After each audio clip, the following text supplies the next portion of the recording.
Finding the tenant buyers. It's very important for you to understand the criteria and understand how to find the right type of suitable tenant buyers.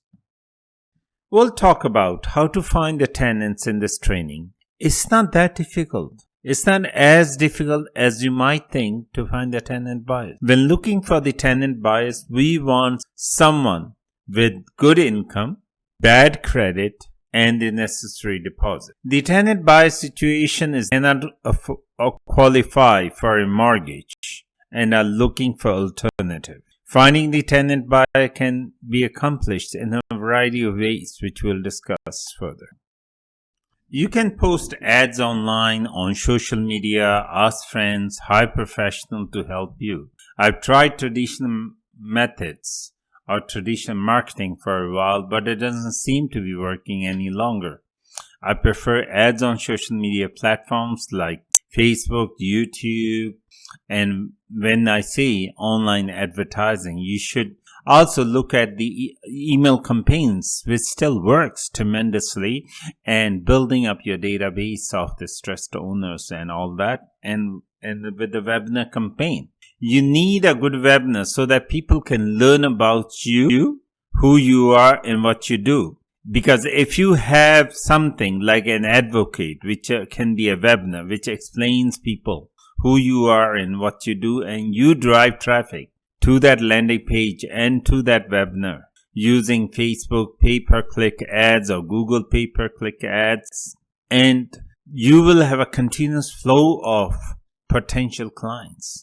Because you got that webinar explaining, representing you in your absence on the social media. And if you have a property, the type of advertising you choose will be determined by the situation. It's preferable if you have a home, it would be easier to advertise a home looking for tenants than if you don't have one. And all you are doing is promoting your services while you're looking for tenants. Another way to find the tenant buyer is through the professional relationship. You should have already relationship with mortgage brokers. If you don't have that, start looking for one. Because when a client comes to a mortgage broker or to bank to refinance, the first thing they go to is bank. They try that, and if they feel that their score is not good enough, they go to a mortgage broker. And if the mortgage broker cannot qualify them, he has nowhere to send them. And you can be an excellent source for them. Then realtors. A lot of realtors come across buyers who cannot qualify. Then those leads can be potentially turned on to you, where you can use an investor or use your own resources to purchase a property and buy that. Or other members of your local real estate investment group if you're in the business of real estate investing. You might have a tenant buyer who they could refer to you or assign to you. We'll discuss in further more details in the following sections regarding this. When people are some kind of distress because they couldn't qualify for a mortgage but they are desperate to buy a house, once you get access to them, first thing is you contact with them and to see if they qualify for your requirements. And the other thing is that you should have a webinar and you should be placing the ads, which we'll be teaching you down the road. Before you dive into advertising, social media, or various types of online lead generation techniques, you don't need a complicated website, but you just need one. And if you're doing this as a business, you need a website where people can go and learn about you. Tenant buyers are interested in learning more about your program. You need a website or webinar which will show them a great deal of information where they can be educated without you having to waste your time. You capture their lead, you know that, and then you give them this webinar to look at, and you will know how much interest they have shown. At the end of the webinar, you ask them to fill up the information further to get in touch with you. And if they fill up the information, then you have a solid lead on your hand and you haven't wasted any time. And once you have that solid lead in hand, all you do is book an appointment to call them and meet with them. When you meet the potential customers, you should also make sure that you have some kind of handout information So before you start advertising, you need a website, you need some handouts and more information that can be sought out by the public, or you could pass it over. Because people might have friends, they might have relatives, they might have the people who their work colleagues who might be interested in the information and learning about the information. So if you're looking for tenants, sellers, and investors, make sure you have all different 3 websites for each of the categories, because they all are different categories and they all need to be targeted differently. So we'll be teaching you how to create separate websites for each of them. And you don't want your prospect tenants to know how much your investors are making, for example. That's why you need to have 3 websites, and you should have various methods to drive traffic to each of them, which we'll be also teaching you down the line. If you're targeting a very small area and you know exactly where you're targeting at, so advertising in that area, whether it's advertising on the street using traditional advertising, can still work, but it's vanishing. The newspaper ads or newspapers are really becoming very rare. If someone reads in a journal or in printed form, I don't think so anymore. People might read those magazines or newspapers online.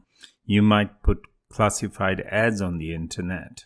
Or you can send direct targeted flyers in that small area. If you're targeting a very specific small area, then it doesn't make sense to kind of target the overall community. But nowadays on Facebook and other social media, you can target just one segment, just one subdivision, as you can use geofencing. You can use geo-targeting, and that can be equally effective or even more effective. We'll be discussing those down the line as we discuss online marketing.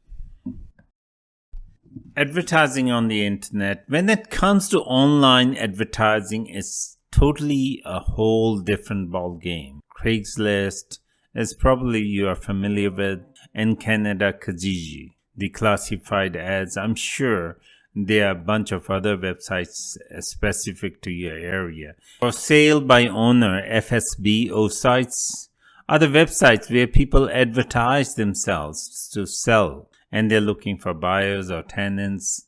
And some sites allow you to promote lease options or rent to own on them. Other sites don't. There may be a lot of competition on websites, and some of them may charge you to advertise. While online classifieds are normally free, there are also some paid options with more features. You could probably advertise on them. But I prefer the pay-per-click because it's the quickest and the speediest, and it's very, very targeted. So PPC on social media like Facebook, YouTube, or Google. These are one of the preferred ways that I personally use, and they can be easily set up, and we'll be teaching you a bit on that, how to use PPC to target the clients that you are looking for. PPC ads on Google are not that effective anymore because Google keeps on changing algorithm, and it becomes hard for you to target. And you have to fully understand, how do I select the keywords, the target keywords, to target those key markets. And on top of that, people have grown accustomed to seeing the ads, so they become kind of ad blind, we call them. Once they know that it's an ad, they become ad blind. They just simply ignore those. As a result, clicking on PPC paid ads on social media has become more popular. Facebook allows you to target your ads more precisely. You can put a post, show a post as ad on the Facebook to your Facebook users. You can set up Facebook groups to target those groups directly. If you're looking for a tenant buyer, you could target them directly. The effective way to reach your target market is to increase the traffic website to your site by advertising on Facebook, by Facebook ads, or Google ads. But you have, in all these online advertising, you have to understand the advertising and you have to know how to track. If you are not too familiar with that, I'd advise hiring somebody, a VA, a virtual assistant, or somebody, Facebook specialist to help you do that. Okay. Using an autoresponder to send people emails to target them is also an excellent available tool for staying in touch with your potential clients. You can use an autoresponder to send drip emails or drip mail to or drip messages to your prospects. And that will help you harvest. That will help you harvest the market or harvest your clients. Social media advertising. You can use social media to advertise to your prospect clients and then develop the relationship with them over time.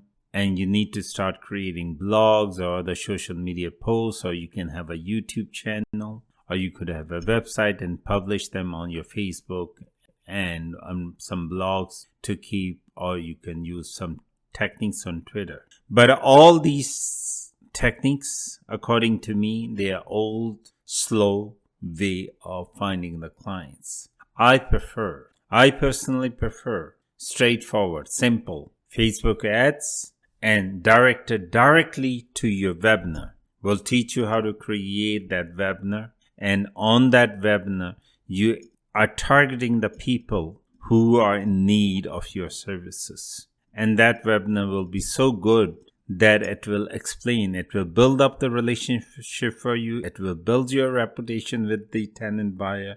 And the most important thing of all is these clients, they are more interested in solving their problems than anything else. If you know their problem that they have and you can show them that you can solve the problem for them, that's the only thing that they're interested in. And that's exactly what they're looking for.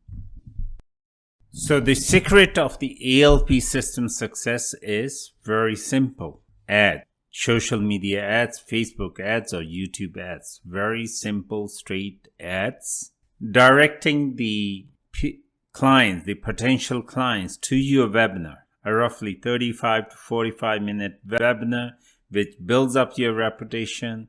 It does all the selling for you. It helps you screen out your potential tenants, buyers. It helps you screen out your potential clients. It screens out the clients and leads them to book a phone call with. Once you book a phone call, people want to hear that you are there to help them solve the problem. People are looking for genuine people to get them out of the hell. People are looking for help and they need genuine people who can help them. And if they find that's you on the phone call, you got a client. You still need help of professionals, which is also a very good way of, you have realtors. They are always in touch with people buying the house. They're always looking for people who want to buy the houses. And buyers, which don't get approved with realtors, who do not succeed in buying the houses, they can be your potential client. So if you have contact with realtors, they can turn over because these people are daily in touch with the buyers, so that can be a direct contact. The second type of group is mortgage brokers. Mortgage brokers are familiar with people's financial situation when they come to apply for mortgages. And if they are not eligible for a loan or mortgage, they can be potential tenant buyer for you. And third is bird doggers. They are still popular. They still do exist. And these are like new investors who still don't have the guts to invest in properties themselves. They would rather do the running for you, and these people always are willing to work for a fee.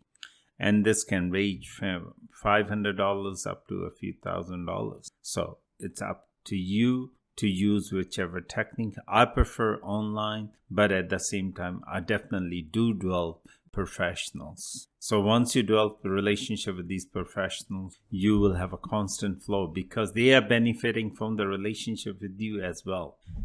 Mortgage brokers, you give them deals, you give them your deals to finance. So make sure they are reciprocating. They are sending you deals as well. Same as for realtors. You use them to find the properties and buy properties. Make sure they send you their tenant buyers as well, or their investors.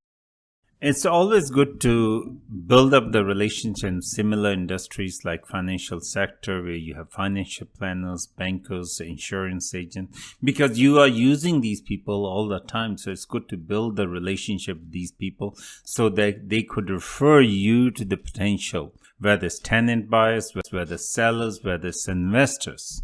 These individuals are constantly in touch with other people who can be your potential clients. And they may have new clients who they cannot assist.